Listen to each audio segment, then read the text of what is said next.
Welcome to the city of Tokyo. I'm on the streets here in Tokyo, kind of low because in the summertime, that urban heat, that sunshine that's soaked up into the asphalt comes up and really makes it feel a lot hotter than it really is. In Ginza, they open up the entire street on the weekends here, and I like to come every now and then and do some gimbara, which is walking up and down the streets of Ginza, sort of enjoying the summer, if that's possible.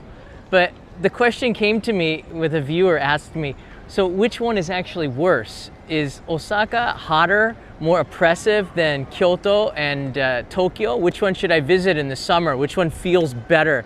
That's not an easy question because, we have a lot of debate on this here inside of Japan. So I went to the source AI to break it all down. But when I did this, I actually had to verify everything, and you're going to see this in the numbers here. So let's take a look at the verified average temperatures for Tokyo and Osaka, because you get hallucinations on AI here. I also looked at this at the Japan Meteorological Agency as well to get this data. But Tokyo, the overall median temperature is much less than Osaka. At night, it gets a little bit cooler in Tokyo than it does in Osaka. I didn't know that. That's quite interesting. So the summers in Osaka, according to this, is not as is much more brutal than in Tokyo. I wouldn't say much more, but just a little bit more. It's just a little bit worse in Osaka. The average high temperatures, you could see Osaka is about 2 degrees Celsius higher, but the temperatures and the lows, Osaka is a little bit warmer in the evening, as you can see there. So there's just a couple of degrees, but 2 degrees Celsius is like 5 degrees Fahrenheit. Between 85 and 90 degrees, between 90 and 95 degrees. Do you see a difference here? Now, there are times where the temperature will peak and spike, and I think Tokyo's can be more brutal in that sense, but it just depends the way the weather goes.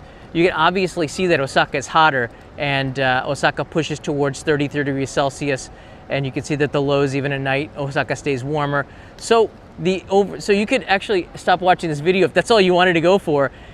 Are Osaka summers harsher? The answer is yes, it really is. And we saw this just yesterday, a couple of days ago. The subway line to the Osaka Expo broke down, and there were people who had to sleep outside, which is crazy. They had to wait outside in large groups while the subway was being fixed because of one thing on the fourth rail was broken. And a lot of people suffered. I think it said 82 people were taken in for heat exhaustion. It's really hot in Osaka right now. So yeah, if you're thinking of a place to go, probably Tokyo might be better in the summer, but Osaka's nice. Now, this is a misconception that a lot of people have here. Tokyo is actually to the west of Osaka. It's just a little bit north, but it's like west southwest. So it's not really any more south like Florida and New York, for example. You're not really getting too much of a temperature change. It's more like, I don't know, Philadelphia and New York, I guess you could say, something like that. So it's more west than anything else. But where Osaka kind of is cursed is in its geography here. And this is why it might make more of a difference. There's Osaka Bay right there, but it's a lot more landlocked than Tokyo. Despite having the bay there, the city just feels more oppressive. You have the mountains around there. You don't get as much of a breeze in Osaka. I never felt that. I think it's because it's got to go through those mountains perhaps. I don't know. But things just seem to bake in Osaka. Kyoto, it's even worse. And this is the next debate. This is where part 2 comes in 5 minutes into this video. How about Osaka and Kyoto? Which one is worse? Kyoto is so much worse. In fact, in this episode, I'm going to compare Kyoto with Bangkok. And in some of these comparisons, Kyoto is well worse than Bangkok. And if you look into Tokyo, Tokyo is not in a great position either. There are mountains to the west, which I showed you in an edited video on my main channel a few months ago. But it's got a lot more space here, more breeze like today. It doesn't feel as hot in August, but certainly it does in July. The humidity is much worse in in July and the first 2 weeks of August, and we're getting to the end of those first 2 weeks. There's a lot of asphalt heat, but that's the same in Kyoto and Osaka. The buildings reflect light, and it just feels a lot hotter because of that. But again, Tokyo is not as bad as Osaka and Kyoto. So that's the news. It's fascinating stuff. I don't see the chat popping up here, which is kind of worrying. Are you guys still here? I'm kind of waiting for the chat to pop up. Nevertheless, if you do have some questions, I will be looking at the comments after this video. Sometimes the chat just takes a little second to pop up here. Show the chat view. Okay, here we go. I got it. Thanks, guys.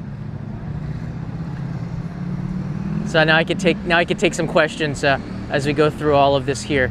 All right, now I want to take a look at put the two back to next to one another here.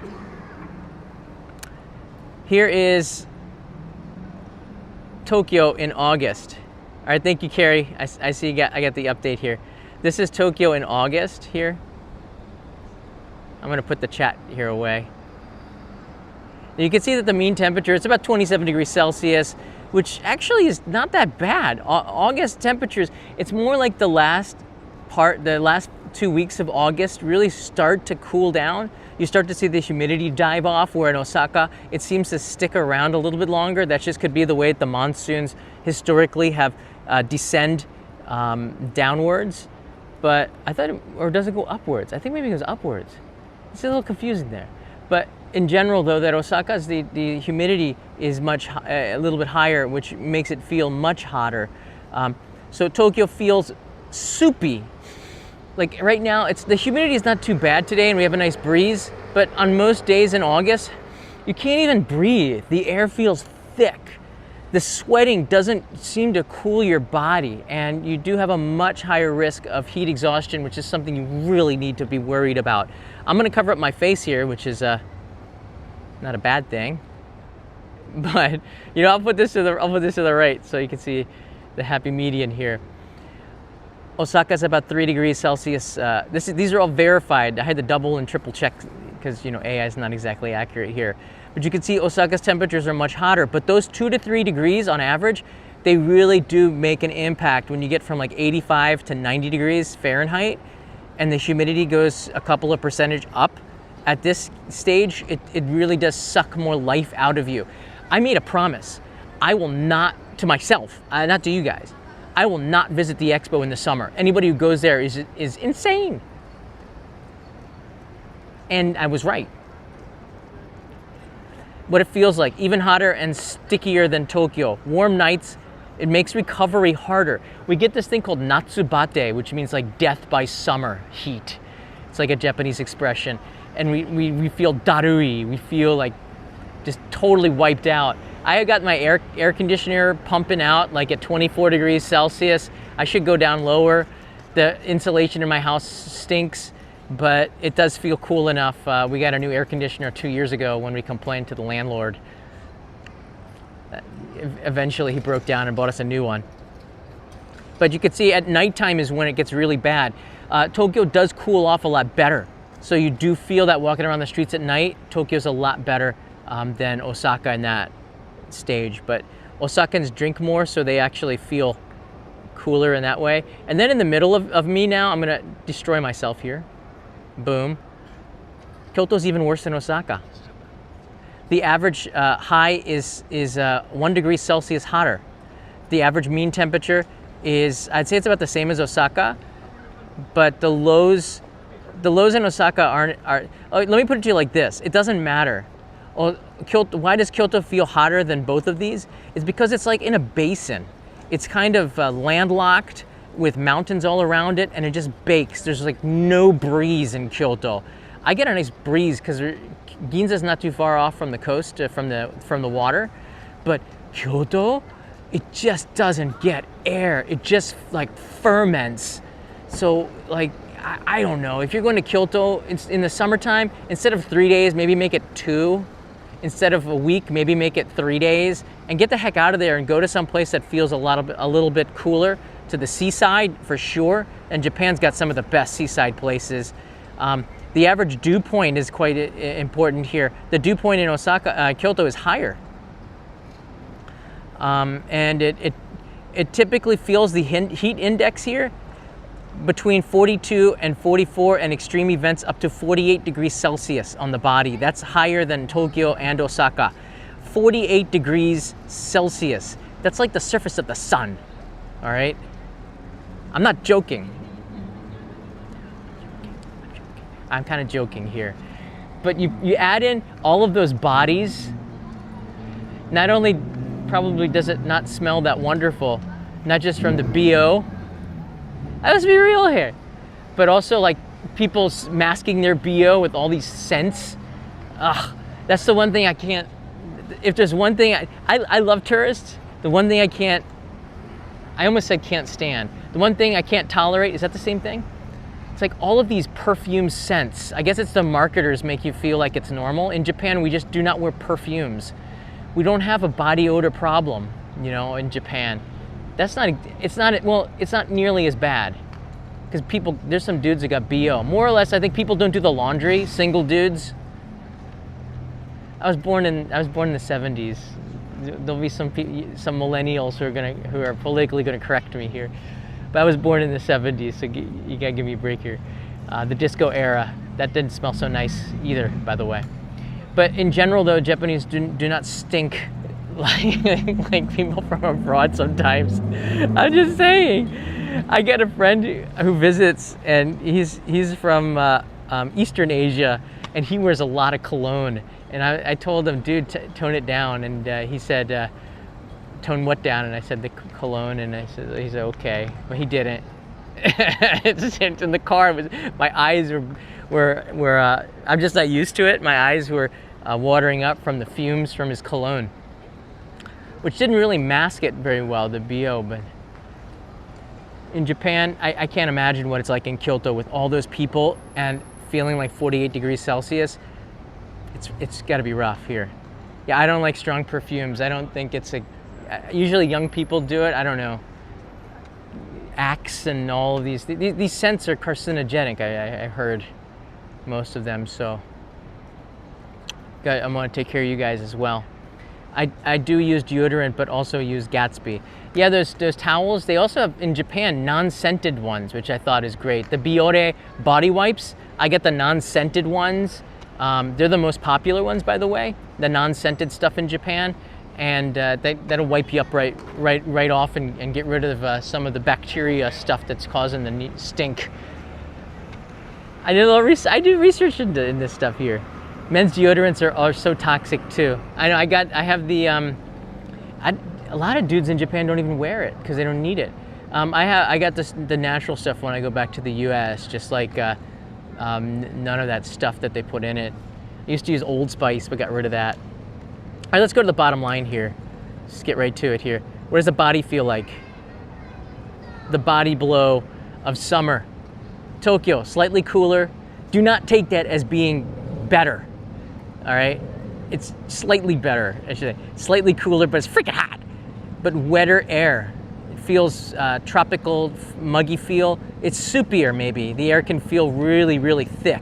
But it's thick in Osaka and Kyoto. I'd say it could be thicker. I think they're kind of giving Tokyo a pass and making it feel like nice, because tropical feels good in the winter.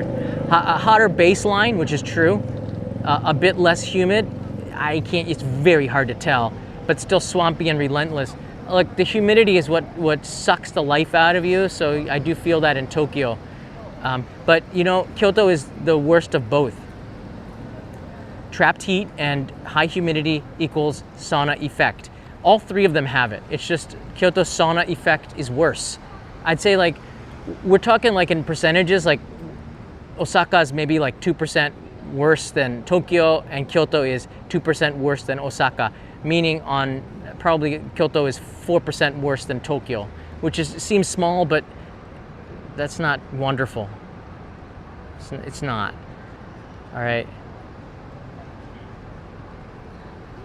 Both cities are extremely humid in summer. especially July, making the heat feel oppressive. Osaka edges out Tokyo with perceived discomfort during parts of the season, muggy, even oppressive.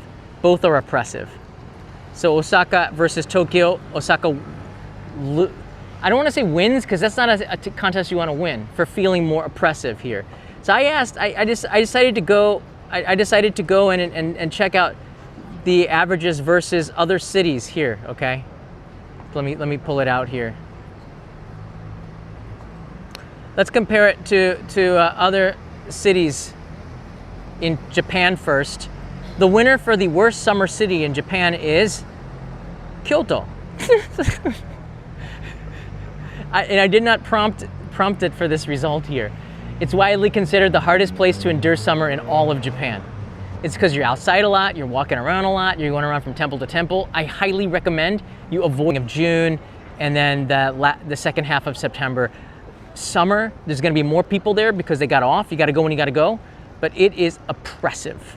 All right. The hottest on the thermometer is Kumagaya, which is not that far away from Tokyo. It's landlocked. It's just the sun bakes there. It's always 38 to it feels like it's always 38 degrees Celsius or 40 or above on the extreme days, which is like 104 degrees Fahrenheit or something. It feels always a lot hotter in Kumagaya. I don't know why it is, but it's like the heat center of Japan here in Kanto. And the big city slog is Osaka, feels worse than Tokyo. Notorious is also unpleasant. I lived in Nagoya for about 3 years. 3 years of my life here in Japan. It's freaking hot in Nagoya too. It just bakes. It's in between there. It depends where you are in the city, but if you're off of the coast, it's pretty oppressive as well. You can't escape. You can't escape it. So I took the worst of Japan versus the worst of the world. Now Dubai is in there, but because it gets up to like 50 degrees, but as I showed you, like Kyoto feels like 48, and Dubai is Dubai. It's like in the desert, so it's going to be bad in the summer. And people from Dubai, UAE, are watching this because I send postcards there. We have a great community in UAE, in the Middle East actually. We get a lot of viewers. Every time I talk about how hot Japan's summer is, they all chime in and say, I'm using the Jurassic Park from Newman, right? It's hotter here, and you're right. But I think when you throw in the humidity and it feels, maybe you've built up a tolerance to it and it doesn't feel quite as bad. The lifestyle, the air conditioning, walking around the streets of Dubai, there's so much air conditioning spilling out into the streets. When I was there, I bet you that cools down the temperature a little bit. But when you walk around Japan in the summer, and there's a lot of walking, it sucks the life out of you. Bangkok, worse if you're there for months. Constant swamp-like humidity, high dew points, no seasonal relief. Bangkok's air conditioned everywhere. It's different, I think, because you can dress down more. In Tokyo, it's hard to dress down. I could wear a tank top and like a Speedo and walk around Bangkok, and you might be accepted. Probably not.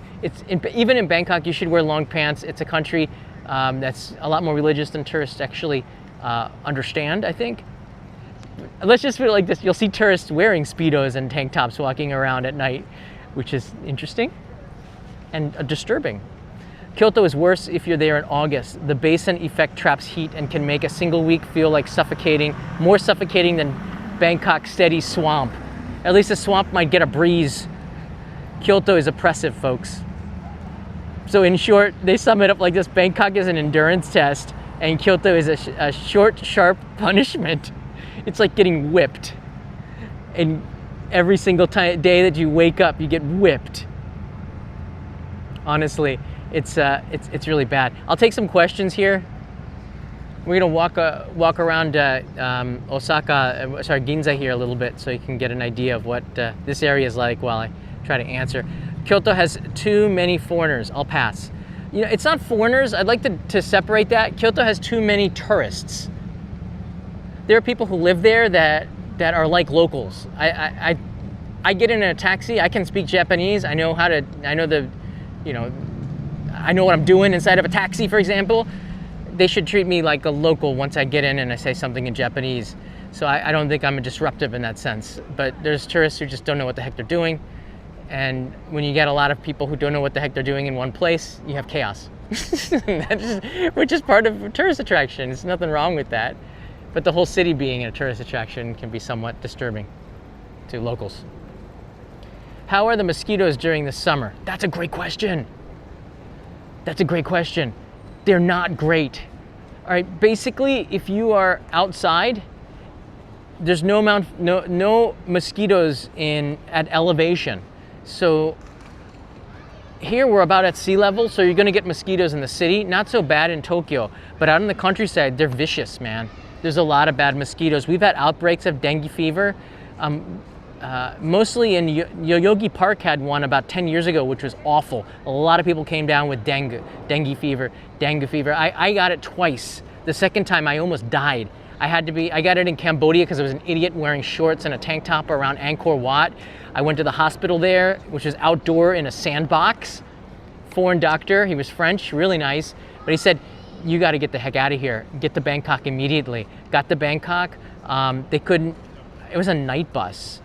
I couldn't do much at the hospital there. They tried to take a blood test, but they botched it. So I had this huge red spot from the botched blood test. And I said, oh man, this scares me even more than Cambodia. I got on a flight to Singapore, checked myself in a hospital. I was there for 5 days. And it didn't cost that much, which was great. And they told me I had dengue hemorrhage fever or something, which is the worst kind. And he said like 10 to 15% die from this. People. I was young and pretty strong, but for about 3 months after that, I had no energy. I literally almost died from that. I think if I had stayed in Cambodia, I might have pulled through too, but it would have been way worse. But they got fluids into me. They gave me really good care in an air-conditioned room, good food, was able to relax. I think that's one reason why I love Singapore so much. It's like this little. There's nothing wrong with Bangkok. The hospitals there are good. You know, but when you go to Singapore, it's like a little first world paradise in a way. It feels comfortable. Although I love the beach and I love the jungle, it feels like you're in. It's hard to compare because we get people watching everywhere. KL is also like that in Malaysia, I could say. But you get a lot of Singapore feels like, I don't know, the West in a way, with a little twist, but everybody's in Singapore. Okayama is the city of sunshine, but not the hottest. They have the best peaches, although Yamanashi might disagree, and Fukushima definitely disagrees. Fukushima's got some of the best peaches as well. Their reputation got dinged with you know what happened, but before that, the best peaches were Fukushima and Okayama, and now, I don't know, Okayama's got some good ones because they got the inlet sea there, so they get a lot of sunshine. Hiroshima and Okayama get a lot of sunshine. It's like Australia on the coast there.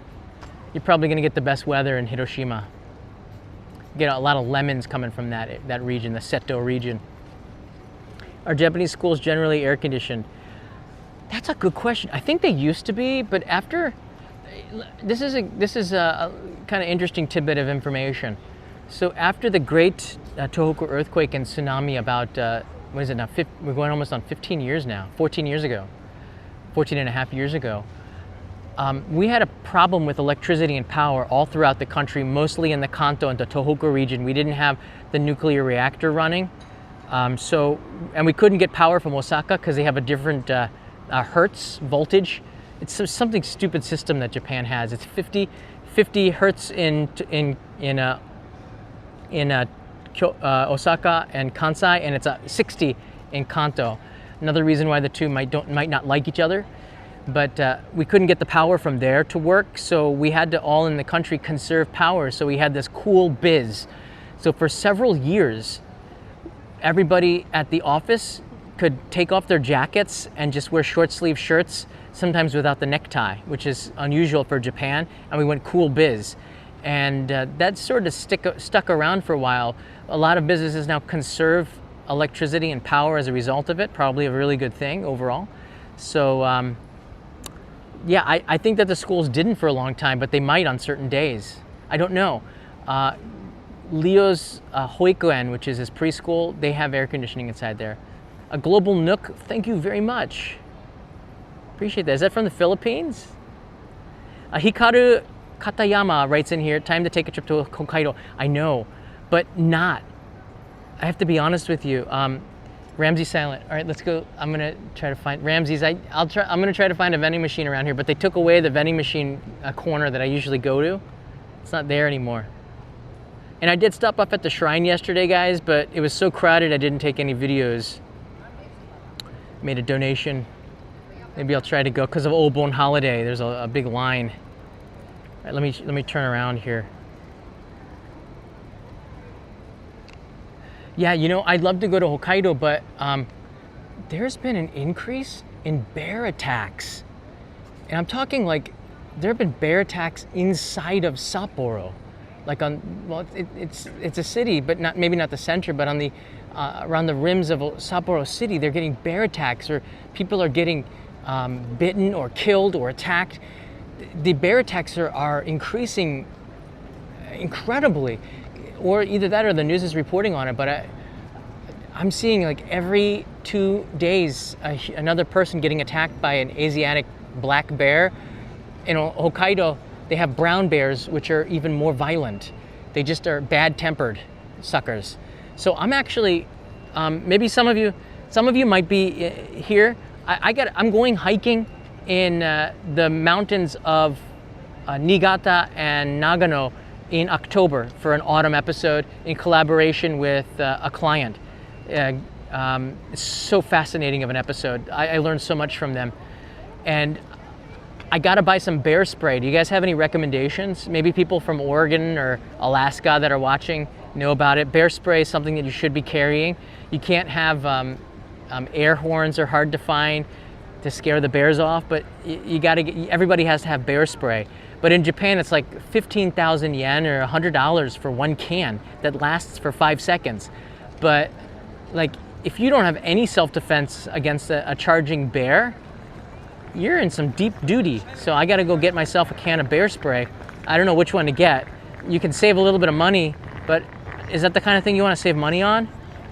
They have like 5,000 yen or like $35 cans of bear spray. And then the ones from the US that seem to work, and I looked at what the spray looks like, it seems effective. It's like 6 seconds of spray for $100 in Japan. So yeah, it's $100 for bear spray. And because of the bear attacks, bear spray is flying off the shelf, so the demand has never been higher for bear spray. WD-40 does not do that. Although that would be an interesting thing to get a lighter and then WD-40, because I may have done that as a kid.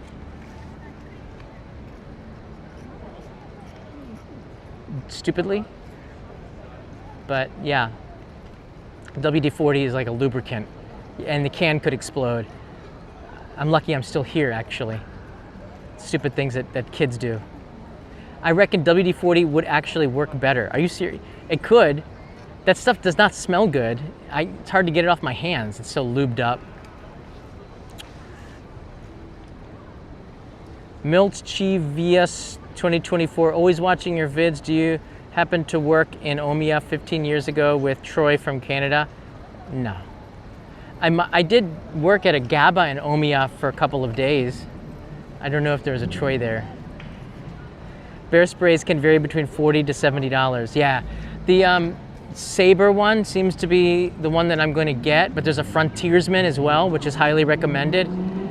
I don't know which one, what the differences are between them.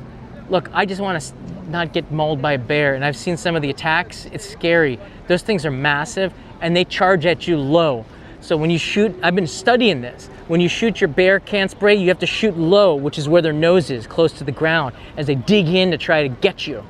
And there was a dude up in Tohoku, I want to talk to him. He was almost attacked by a bear. He was hiking in the Tohoku mountains, and out of nowhere, a bear started charging him, and he turned around and he faced off. He didn't run away. He was able to face off the bear. Scary situation.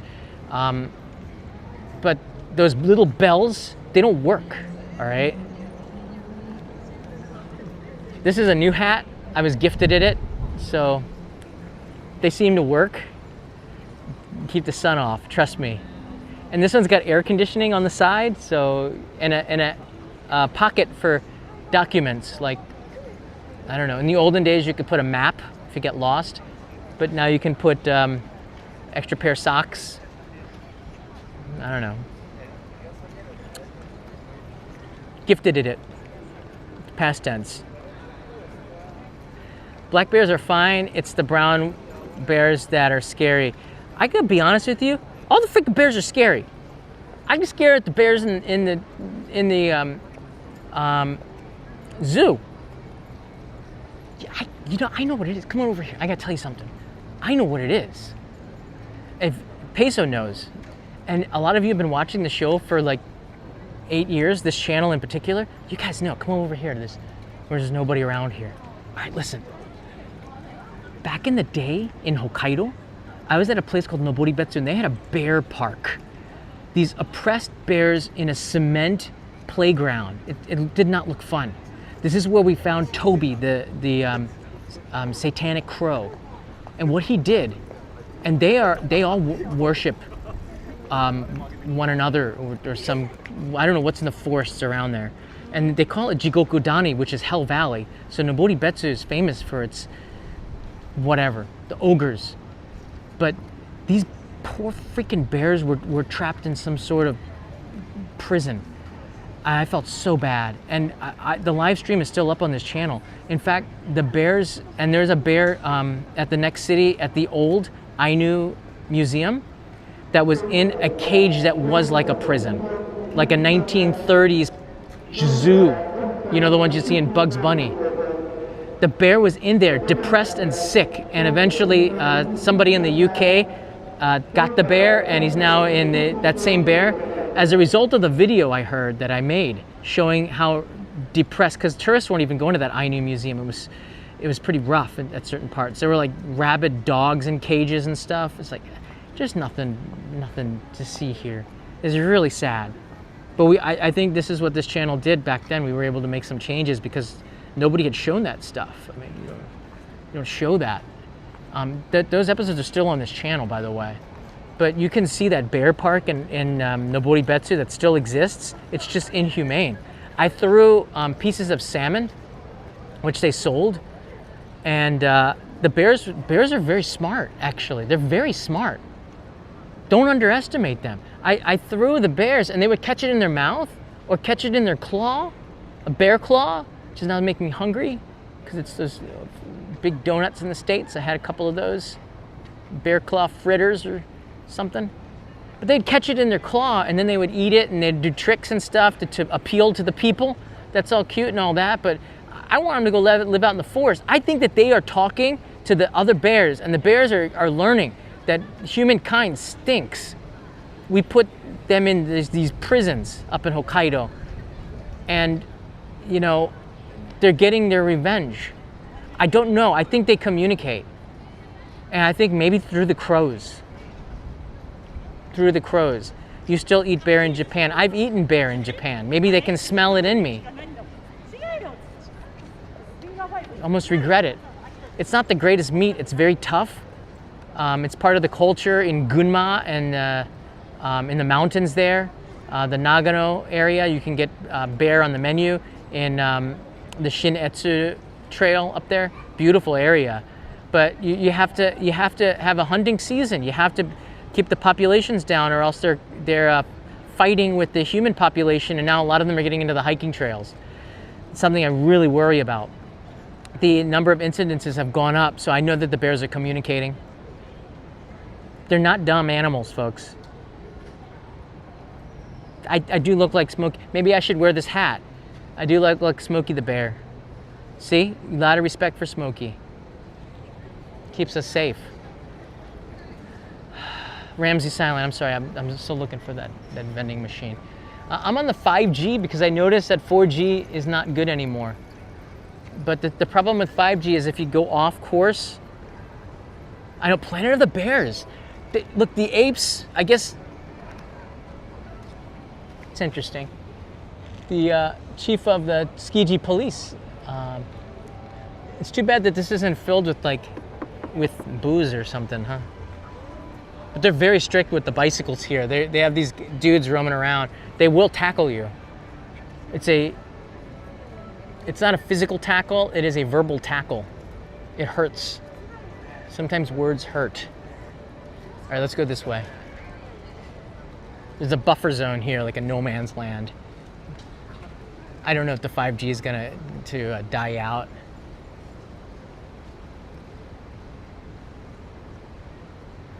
You can buy moose and bear in a can together. What are you talking about? Bears should not be imprisoned. These are animals, they need to be released. Technically, no animal should be imprisoned. Unless they are rabid or something, but I do like zoos though. So it's hard to be so. There's the Hiroshima prefectural store. They have some gifts from Hiroshima that you can't get anywhere else except for Hiroshima. And here, you can see there's Miyajima on the top. I go in there quite a bit. You can get okonomiyaki from Hiroshima inside there, and the restaurant's on the second floor. You might see me in there. Just walking around, trying to stay cool. Somebody said that there's 5G in all of the phone booths also, so it's hard to. So they're taking away a lot of the vending machines that were in the alleys here. Oh look, there's a G-Wagon. They're giving them a ticket.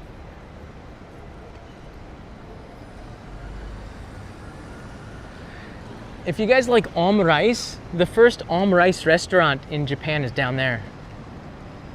All right, Ramsey Silent.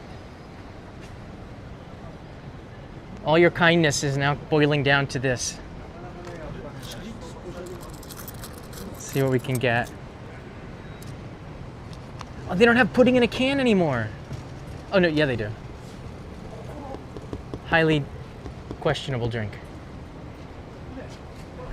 The, is that 6 ounce? The 6 ounce Coca-Cola is real, folks. And you can get twice as much, more than twice as much for only 40 yen more. So for Americans, you're probably really confused. You should be. This was really good. The Schweppes melon soda, actually. Because it tasted like real melon, not like a fake chemical melon. It's pretty good.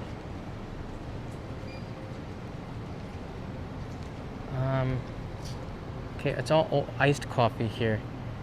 Oh, here's some mango soda. That's interesting, right? I do kind of want a coffee, but I'm kind of liking this other stuff here. So again, like size doesn't matter in Japan, obviously. You can see the smaller size cans are just 10 yen cheaper than you would get significantly more. But people want the convenience of a smaller can. Milk tea.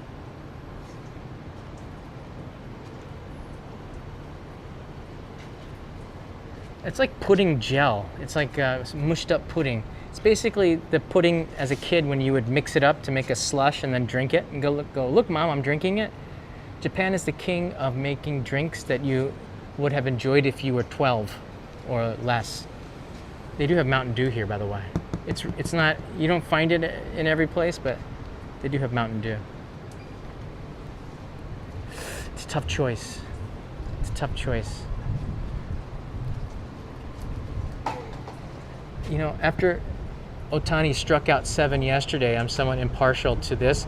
But look, 460 milliliters versus 280. So this is about, what, 40% less? And it's only 10 yen different. Isn't that interesting, the way that they price stuff? Cobra Bebop's in the house. And this one has a body mass index. What is that, BMI? Don't know what that means. It makes it seem healthy. Oh, it's bold green tea. I've had this before. All right, I think I'm gonna go with the bold green tea. You know, I think Otani should be drinking the bold stuff. Maybe he'd strike out more if he was drinking bold green tea. All right, let's do this. I'm a fan of Ito-en.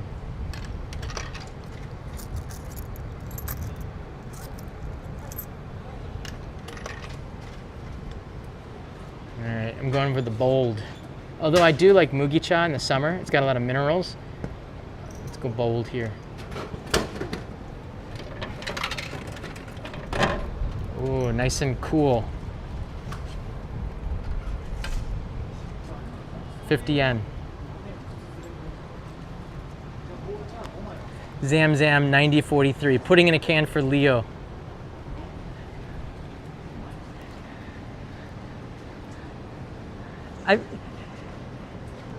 You know, my wife would kill me if I gave him a can of pudding in a can because of all the sugar and stuff. She would kill me.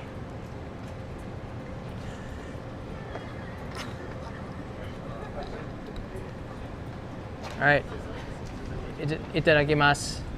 I guess you could say kanpai.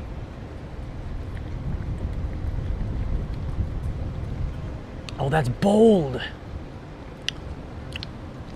It's got a kind of a sweet bitterness to it. Insider tip with green tea.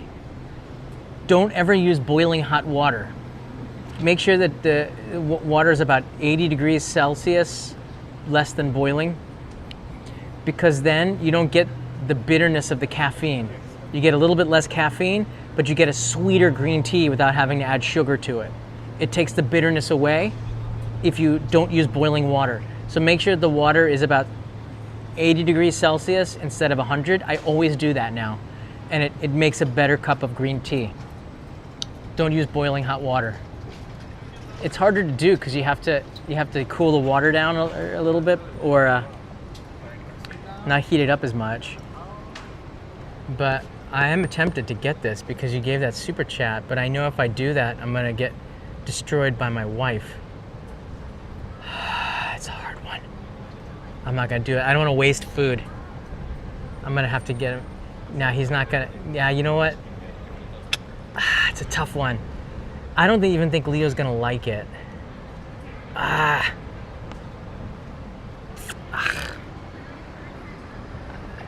This is the Yamagata store, and they opened up a Fukui store, which I think is too stylish and doesn't have much substance. But the Yamagata store has good rice, which is hard to find now, and they also have some produce, organic vegetables and things like that from Yamagata, which I really love. And they have the milk candy. Oh yes.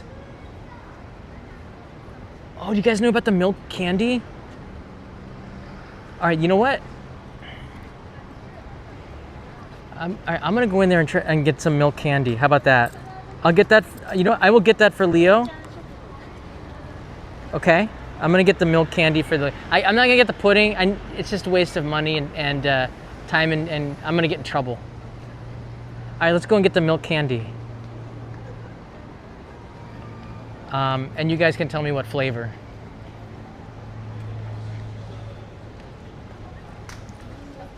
I really do love this store. So you got a lot of good produce from up in the countryside. Wow.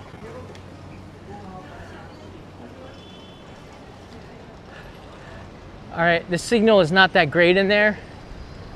5G does not work out so well.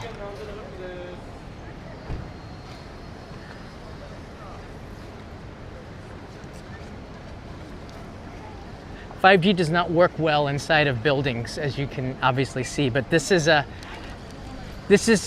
my last piece of information for you. Okay, so here's the receipt. So it's 270 yen after the taxes, which is pretty cheap. This is made from milk. The regular one is really good. This one is melon. Leo's gonna love this, and we're gonna eat it out on the street. Yeah, you lost because there's no 5G inside of the stores. The signal is not as diverse. Isn't quite as good as the 4G. I prefer 4G, but 5G is stronger right now, and that's the only one they're investing in. So the sticks look like this. It's just like milk cake, but it's hard. Like how do I say? It's hard to describe it. It looks like a stick of gum. It's much better than. It's healthier. It's got vitamins. It's good Yamagata milk. You can hear the crunch. Nice melon taste. They didn't have melon there before. That's good. It's not super sweet. It's creamy. After you eat it, it starts to turn creamy, that really delicious milk flavor.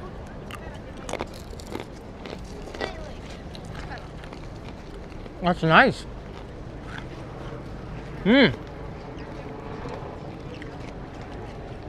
I know it's not putting in a can, but thank you very much. That's good. Help cool me down a little bit.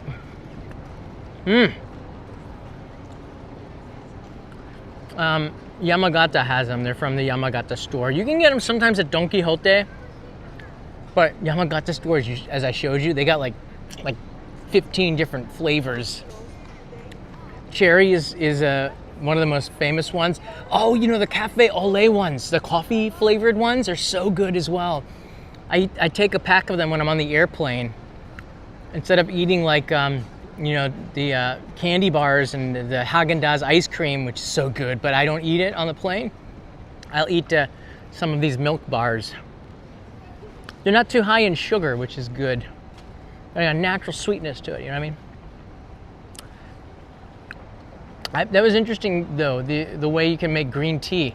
If you use cooler water than boiling, the green tea's sweeter naturally. It's fascinating. Science. I wonder if that works with coffee. I used to drink French roast a lot, but now I go to medium because I think that the French roast burns the beans and gets rid of some of the nutritional value of coffee. So I now use less roast, more medium roasted beans, because the darker beans, although I like the flavor, seem to have a lot less health benefits if there are any in coffee. It's nice to have some. I don't know, what do you guys think about that? There's a lot of coffee drinkers out there. So I've been getting medium roast instead of dark roast. It's not too bad. All right, that's all I got for you today. We went way off course from the topic here, but you usually can get everything that you need in a live stream in the first 15 minutes. I'll put it out there just like that. And the rest is all an adventure. It's all an adventure. Former coffee roaster. Hey, you're on spot for the most part. That's good to know. Yeah, I like medium roast. And I actually have been drinking some of the really lightly roasted ones as well. My wife's friend owns a coffee chain called Soul's Coffee. There's one in Kuramai. There's also one in Skytree. She owns the chain, which is freaking amazing. So I actually have a live stream with her at the Kuramai cafe talking about her business. So you can see that in a live stream on this channel.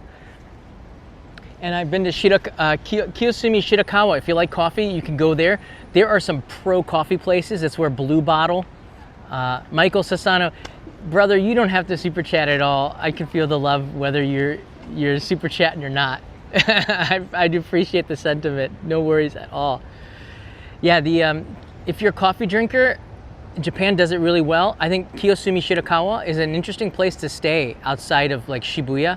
It's a lot quieter, but that's where Blue Bottle opened up their first coffee shop when they came here to Tokyo, so that's pretty significant. Besides the Blue Bottle, they have some incredible bakeries, and they have some real niche coffee spots where these dudes have been roasting their beans from all around the world, making their magical blends and all this other stuff. They know their material. There's one dude who's right across the street from the Blue Bottle, who's I get the coffee from. I've never been to Blue Bottle. No, that's not true. I went with Patrick Galbraith and Matt Alt once, and we had a cookie. I could not refuse, and an iced coffee. That was nice. I've been to Blue Bottle once, but I go to the other places a lot more regularly because we like to support our local businesses. Any last questions here before I tune it off here? I'm still trying to figure out how I can move out of the city to the countryside. You and me both, brother. Light is better. It's lower histamine, which means less inflammatory. I thought coffee was anti-inflammatory. They never say about the roast, right? So yeah, coffee has good properties, but they never say that most of those properties are lost when you over roast it. So I'm getting medium roast, and maybe I'll consider different kinds of roasts. But Japan makes pizza better than the Italians. Don't tell the Italians that, but it's pretty darn good here. I don't know. I think the tomato sauce might be better in Italy, and the cheese. But when it comes to making the pizza and putting the flavors together, Japan is right up there. There's a place just down the street at the Mandarin Oriental, I think. Can't remember. There's a pizza place, Bar 643. I can't remember. They have the #1 pizza in the world, and definitely in Tokyo. But it's a very debatable thing. I left a comment. Who is it? David Jeter was visiting a New York Yankee. I think it was David Jeter. No, it was A-Rod. A-Rod was visiting, and I left a comment on his Twitter. I think he liked it. He's looking for food to eat, and I said, go try out the best pizza in the world. As a New Yorker, you might get get a chance to judge, but it's up there at that bar up there, Mandarin in the Mandarin Oriental. I don't know if he ate it or not, but it's a pretty darn good place. It's so good I haven't been able to eat it yet. Just seeing the pictures and I'm drooling.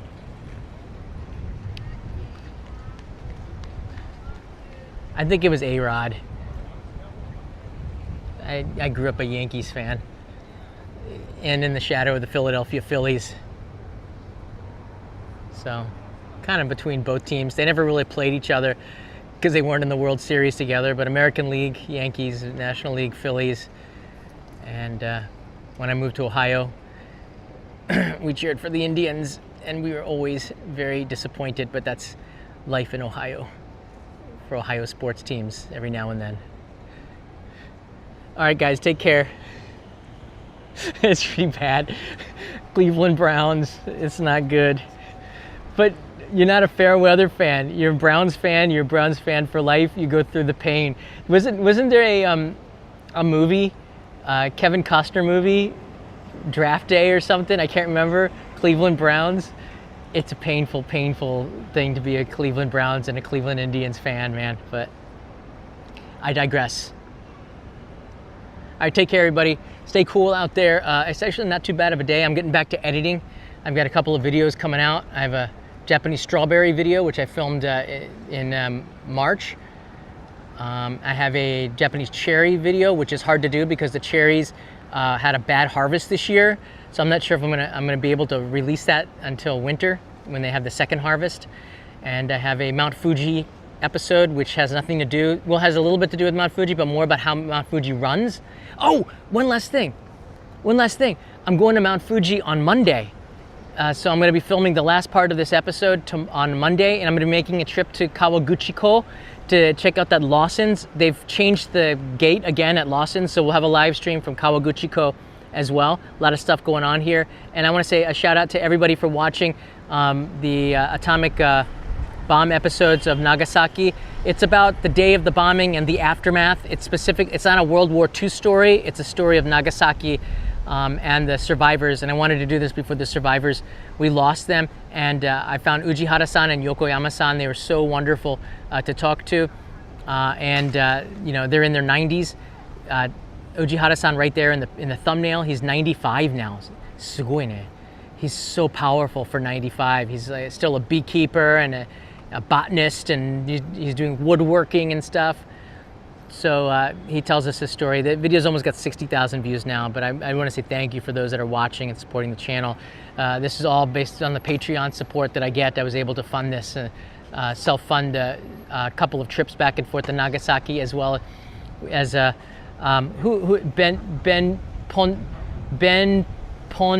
I can't remember the name now, but Benjamin also kind of financing it through these big super chats. I had to tell you, Ben, you probably paid for the flight back and forth for that second trip, so I really appreciate it. He's now a Patreon supporter, supporting, I think, in the Postcard Club, so I appreciate it very much. Thanks, guys. Take care. I'll see you in another episode as I take it to another area of Japan on Monday, and tomorrow probably stick around Tokyo a little bit more. Mata ne.